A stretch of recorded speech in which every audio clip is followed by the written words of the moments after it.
প্রথম সন্তান মেয়ে মানে মায়ের মাতৃত্বের পূর্ণতা, মায়ের ভরসা, আশার আলো, মায়ের বেঁচে থাকার কারণ, মায়ের শখের পুতুল। আপনার একটা মেয়ে সন্তান আছে মানে সারা জীবনের একজন সুখ দুঃখের সঙ্গী আছে। সত্যি আল্লাহর দেওয়া যত উত্তম নিয়ামত আছে তার মধ্যে কন্যা সন্তান আল্লাহর দেওয়া সর্বশ্রেষ্ঠ নিয়ামত। মনে রাখবেন, কন্যা সন্তান বাবার আয়ু বাড়ায়, কন্যা সন্তান বাবার মানসিক প্রশান্তি বাড়ায়। মহান আল্লাহ বলেন, কন্যা সন্তান হলো ঘরের একমাত্র জান্নাত। তাই কন্যা সন্তান হলে অবহেলা নয়, যত্ন করুন।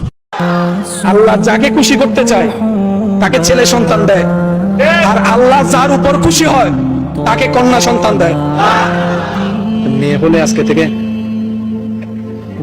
যাবে। একজন মেয়ে কতটা বরকতপূর্ণ এটা বোঝার জন্য হাদিসে আসছে তার প্রথম সন্তান দেখতে হবে। যদি কোনো নারীর পেটের প্রথম সন্তানই হয় নারী, প্রথম সন্তানই হয় মেয়ে, ইসলাম বলে পুরো পরিবারটাকে আল্লাহ তাআলা বরকত দ্বারা ভরপুর করে দেবে। সুবহানাল্লাহ। কোথায় নারী যদি কন্যা হয়, ইসলাম তাকে অনেক সম্মান দিয়েছে।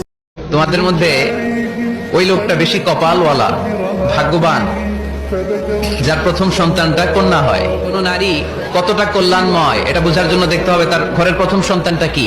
প্রথম সন্তান যদি কন্যা হয়, ওই ঘরে বরকত দেয় কে?